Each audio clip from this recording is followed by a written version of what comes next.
Hello, my name is Dr. Deborah Chance, and I'm from High Point, North Carolina, in the United States of America. I'm a school administrator, and I'm so excited because we're going to highlight a program today called In Pregnancy, and we have some very special guests with us today. Hello, I am Mayank Goel from Mumbai, and she's my wife. Nupur from Mumbai. We have been doing this wonderful program named as N Pregnancy from the last 4 to 5 months, and we have few facts to share with the lovely audience.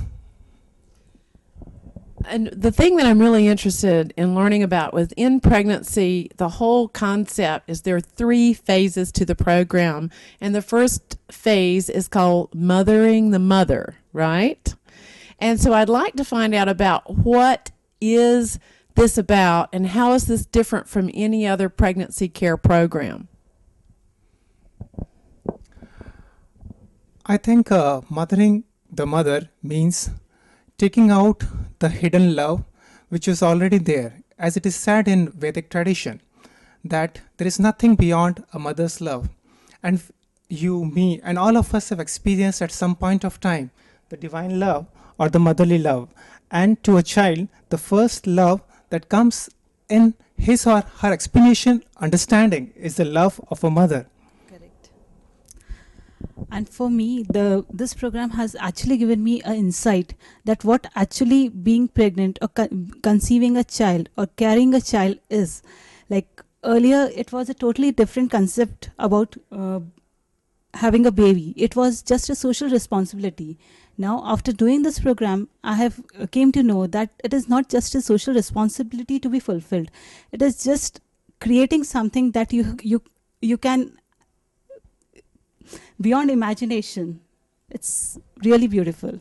So as a school administrator, we in the United States have had to deal with violence and the high dropout rate within our schools. So the onus was on school administrators to write grants for prevention. And we realize it's high school and junior high school is too late to help kids be successful in school. The key is to start from birth to 3. Now, Bruce Lipton has written a lot about epigenetics, and epigenetics basically says we can go beyond our genes. And with the In Pregnancy Care program, that's what's happening, except it's on the cutting edge. It's creating a completely new climate within the mother's womb that takes that child beyond the predispositions of their genes, which we've always thought were hard and fast rules, but that's not true.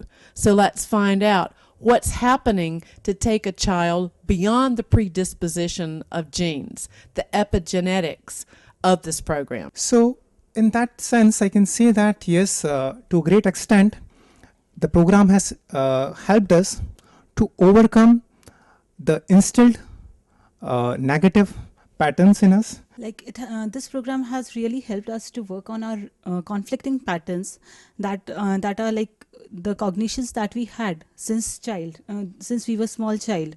So when we actually remove these patterns, we give a clean and clear environment to the baby inside the womb, and then this negativity is not transferred to the baby, and thus we can say that those negative genes that won't reflect in the baby.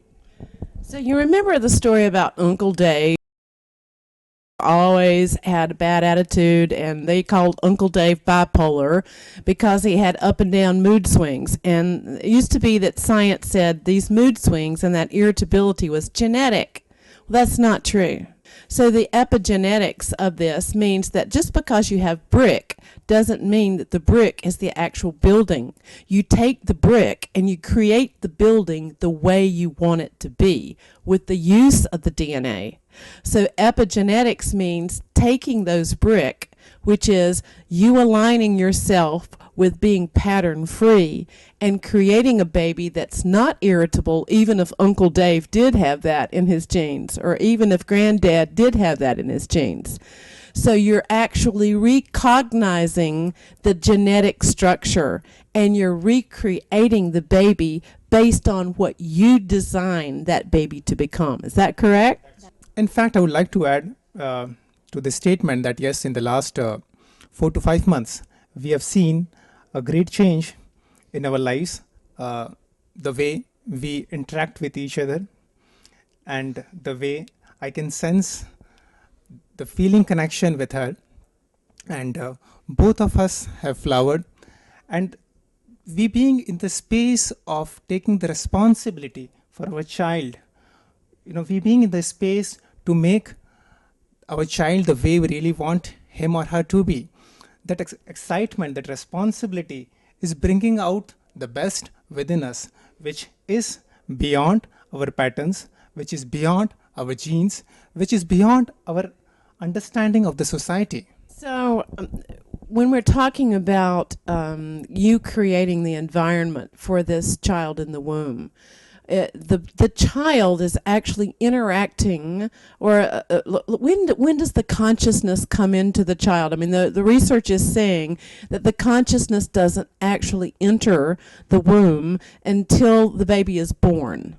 So, what you're trying to do is have this sense of completion and this sense of environment that's predisposed to a higher life form choosing this womb. So tell me a little bit more about that. That's so exciting. Well, I would say that this is more to do with the biomemory of the baby, because this is proven according to Vedic traditions that yes, the soul enters the baby's body as soon as the baby comes out from the mother's womb. So this is the time, these precious 9 months is the time when ideally we should be giving the right food in terms of energy, right food in terms of the right understanding, right food in terms of love, and giving all positive vibrations to the baby.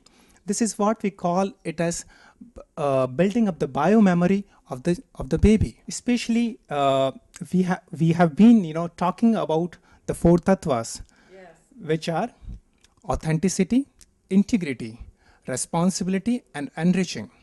These powerful tattvas, they have huge and immense powers which we have ourselves started practicing and living and applying in day-to-day activities. So we have noticed that to a great extent, it has changed the way we interact in our personal life as well as in our professional life. And I've seen that in my professional life, our business, our dealings with the clients has improved to a great extent. And in my personal life, my interaction with my family, with my wife, with my parents, with my siblings has improved to a great extent. This is just by practicing the four tattvas of integrity, authenticity, responsibility, and enriching. We have seen a transforming change in our lives and in the lives of the people around us. The power, the integrity, the power of words basically is the words that you give to yourself and the words that you give to others, and the environment that in which we are disseminating this information. For example, the words that I'm giving now are filled with life and with love and with happiness and with friendliness and excitement because of what this program is doing for this young couple. But if I am in an environment where I'm angry and hostile and creating violence and hatred, what the research says is that those words have an extremely harsh effect on the environment. And of course, you know about the research done with the roses, that if you speak positively to a plant for a given period of time, it will actually drop the thorns off of the plant because it doesn't need to protect itself. So integrity has so much to do with the environment that we create with our words. And what kinds of words do you give each other now that perhaps you didn't give to each other before? Words of thoughts and of visualization, because that is what takes the baby into a new environment of beyond the old genes and into a new completion of becoming a new being. So let's talk a little bit about that. Explain what that means in this environment. Now, when we talk in terms of integrity, I can see a great change in myself when I think about something, I ask myself that do I really want this thing to be fulfilled? Am I really committed to fulfill this? Otherwise, let me drop this. Because if I'm not going to complete that part of me or that word that I'm giving to myself, then it is going to be unnecessary burden on me, which will keep on hanging. At the same time, when I utter something to the external world, meaning if I commit a word to the people around me or to my colleagues in office, then I'm very careful what I'm telling them, what I'm committing to them. Is this what I'm going to fulfill? So that brings a lot of clarity in terms of thinking, in terms of me speaking, in terms of me speaking and their listening. At the same time, me delivering what I'm saying. So what I do as a practical application is that what I think about myself or about me doing an activity in the times to come, or about me committing something to my colleagues, I always make sure to make a note of that word in my mobile so that I remember it. The next time, as soon as I see my mobile, oh my God, this is what I have to do, right? So that thing, you know, impromptu, it comes, just next to you that yes, you have to do this. So that brings so much of clarity in life that yes, you have to be very clear about what you're thinking and what you're delivering and what you are commenting to others. So in that way, the integrity concept is really remarkable. Back to visualization with the baby, because we're creating the baby through what we're thinking and what we're seeing on, I guess, on the inside. Talk a little bit. What are you seeing? What are you visualizing when you're thinking about your baby? The power of visualization says that whatever we think or feel about, we can actually create a baby physically, mentally, intellectually. What we think of the baby, that can actually be created.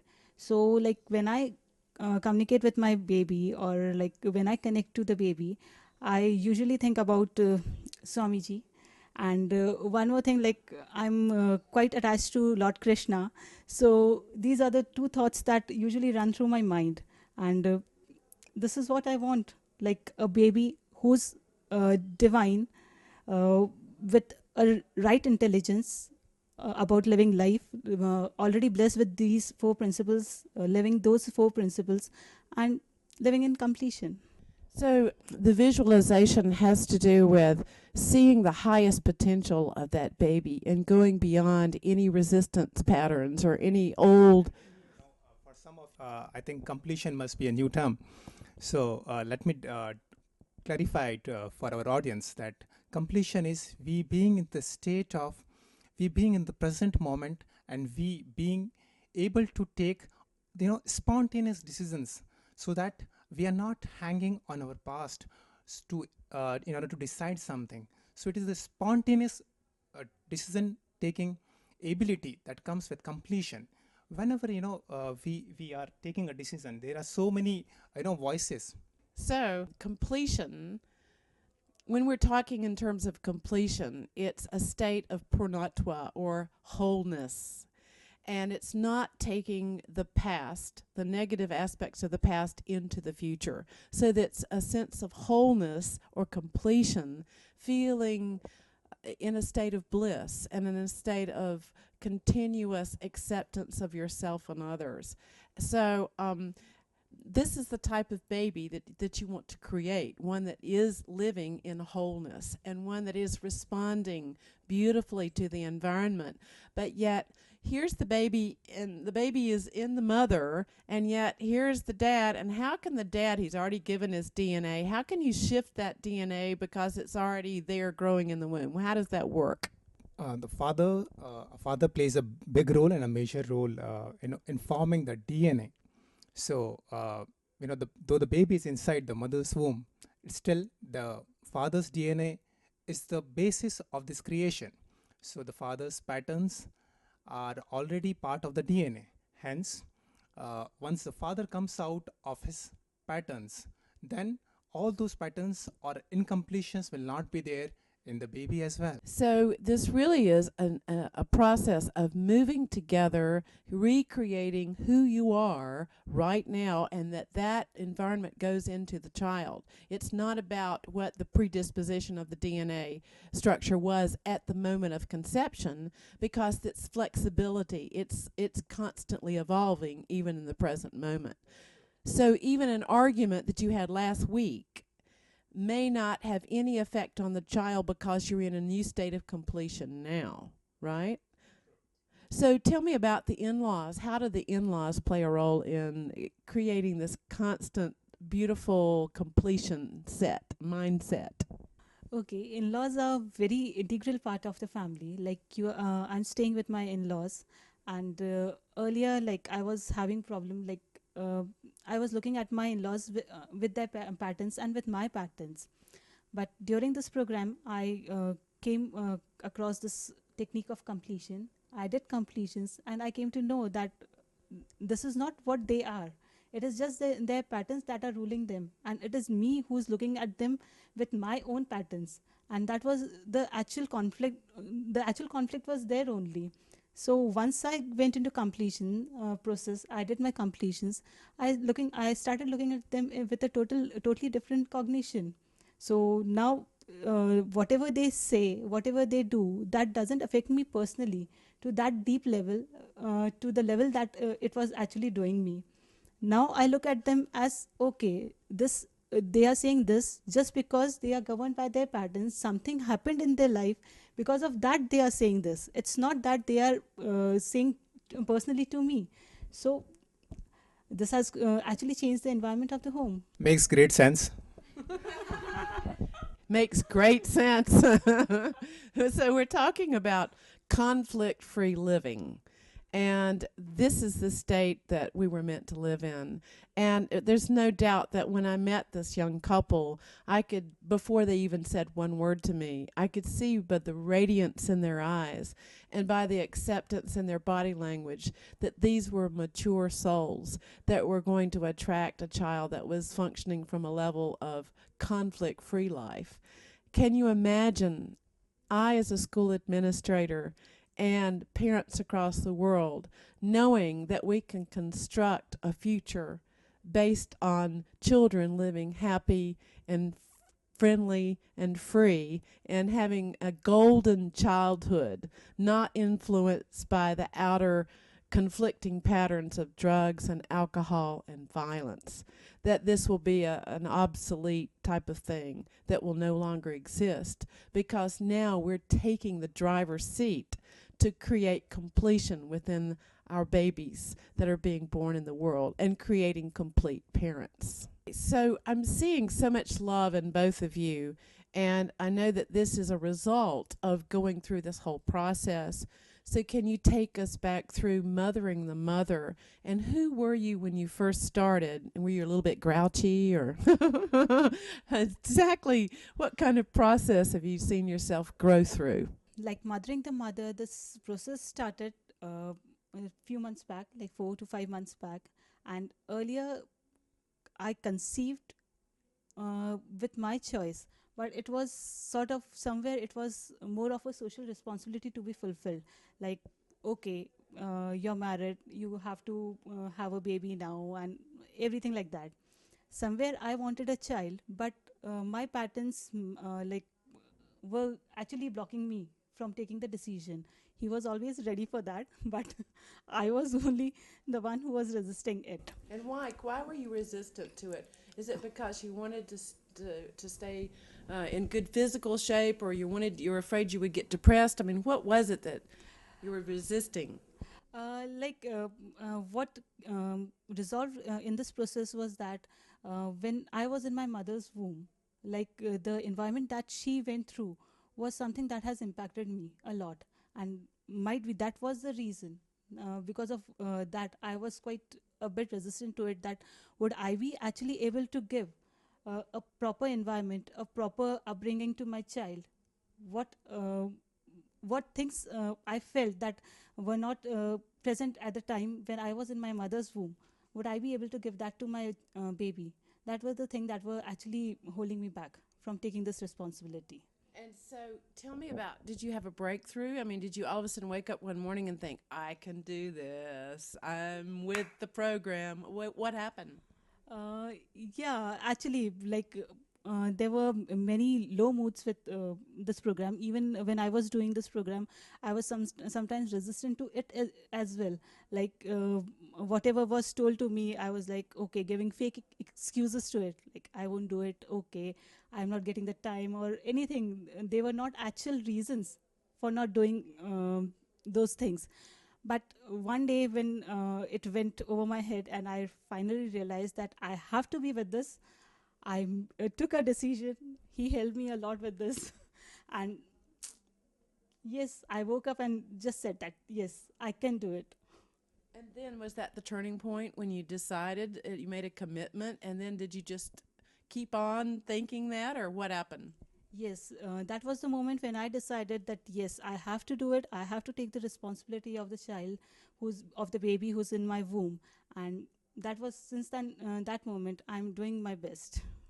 So, would you say that the words that you were giving to yourself in terms of integrity were they shifted to "I can't" to "I can," and as soon as the words that you were giving to yourself, they shifted your interaction with the baby and with your husband. Correct. Like earlier, like I gave my words to myself and to even to him, to my family, and I was like, okay, I'll do it. There was integrity to an extent, but there was not authenticity in it. But now, when I do what I say, I have integrity with authenticity in it. So it has made the shift. So authenticity really it has to do with you living up to your highest potential, because we know that everyone has the ability to nurture themselves and to nurture the baby and to nurture the whole world, the environment. But we have these incompletions or things that hold us back. What you're saying is that you got beyond that pattern of incompletion, and when that happened, you shift the DNA of the baby in the womb, because there is that intimate connection between mind and body, and that DNA structure are just the building blocks for that organism to grow, and you grow it in any way you decide. So talk about her shift. Tell us more. Yes, sure. There is no doubt that I've seen a great change in our lives. So it's not only about her life, I can say it's about our life. And well, there were times, and what I can say is, yeah, there were times when I simply used to sit staring at her, holding my space that yes, she will be able to come back to her original state of being lovely the way she was before marriage, and lovely and cheerful, but somehow that space was missing. So I must say that this program has really helped us blossom as a couple. I can sense the joy uh, in her, and I must say that we are really thankful to the entire and pregnancy team, and to the faculties, and to Swamiji and the Dhyanapita Sangam for helping us during those troubled times when it was as if things are really not moving forward the way we really want them to be.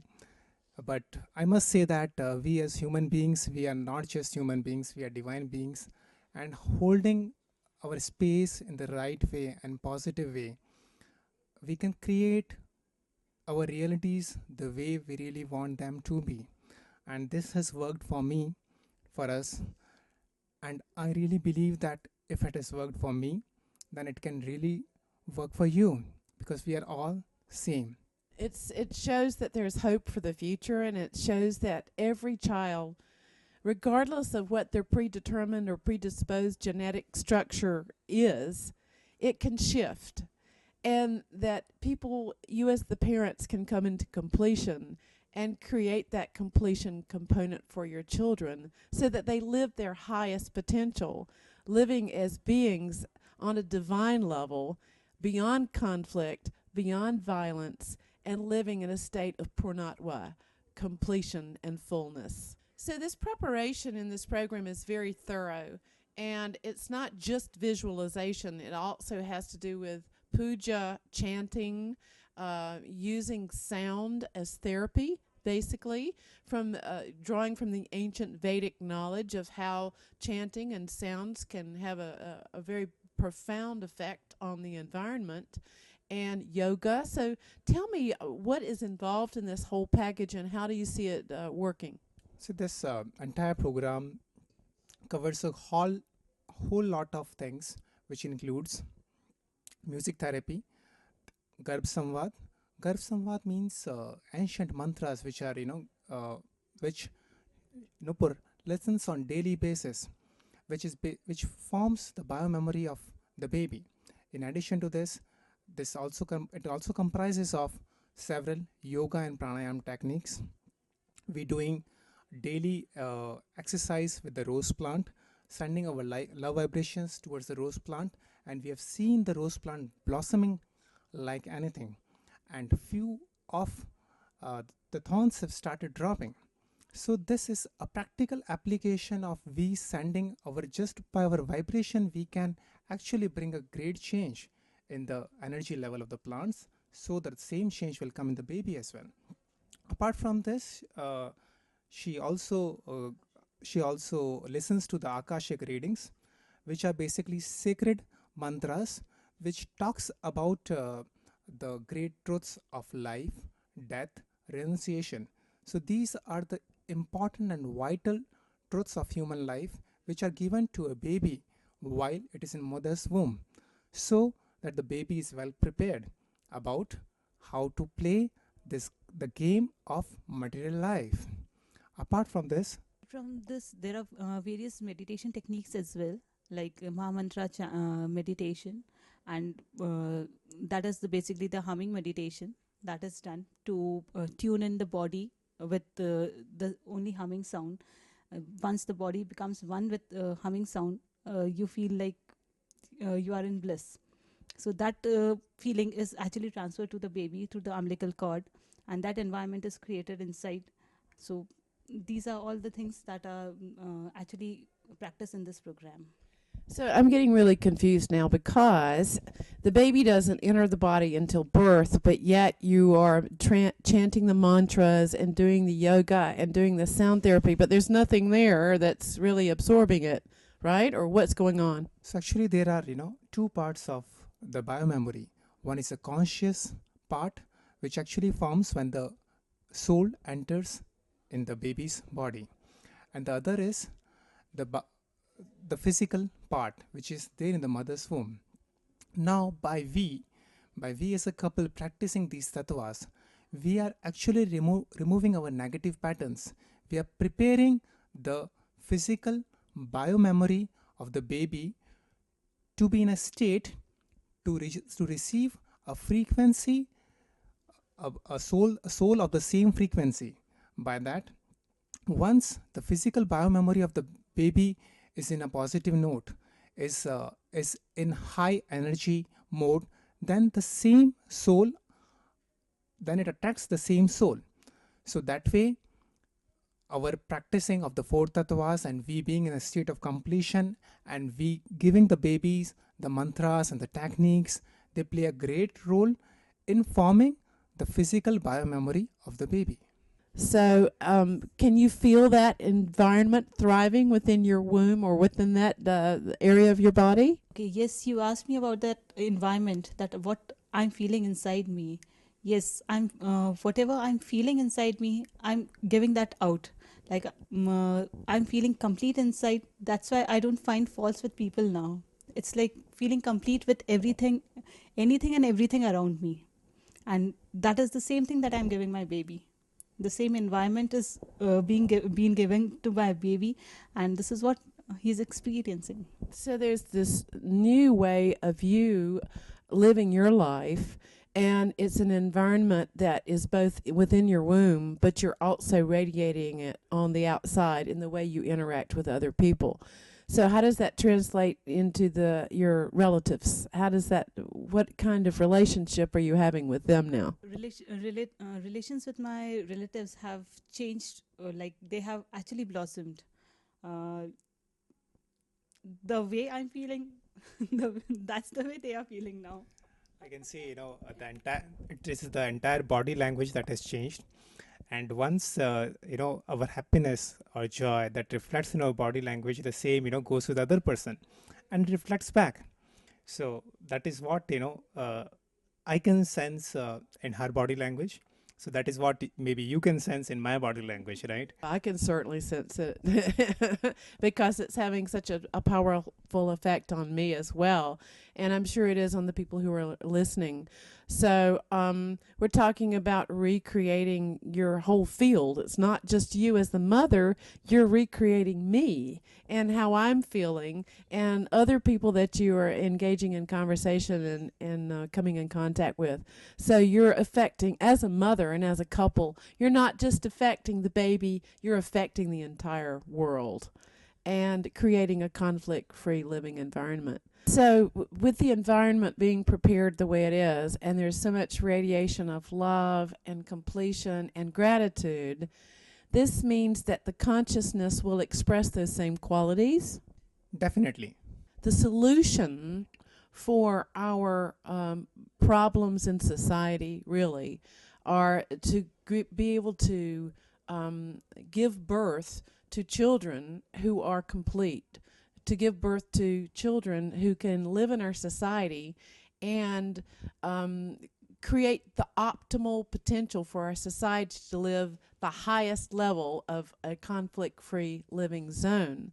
So the answer, the solution to crime and to violence and to any form of conflict, lack of a positive relationship, or even wealth or health, is to create the right being that is in a state of purnatwa or completion from the very beginning. So we found the solution for all the problems in the world through in pregnancy care, basically. So how do you know for sure you're really going to have a painless delivery? Tell me, how do you know for sure? Space creation. Well, I can say that pain might be there, but suffering will not be there, because pain is something that might be a natural, flow. But however, suffering is always our choice, whether we choose to suffer from that pain or we let it be just a part of the process. So that way, it becomes a painless delivery. It is a perception. It is the shift, and especially after we doing such a good program, if we are able to make ourselves reach to that level where we are not able to relate ourselves to the suffering because of the pain, then we have done our job. So it's getting back to integrity, the words that we give to ourselves and to others. Every thought that we have, it creates an effect. So what you're training yourselves to do is to think only in terms of completion, or only in terms of being whole and living in gratitude and living in nityananda, or living in bliss. So if you're living in that all the time, there's no space for pain. There's no space for incompletion. So I'm sure that you'll have a pain-free and a suffering-free delivery, because you're filling me with your space of completion. So thank you. Nityanandam.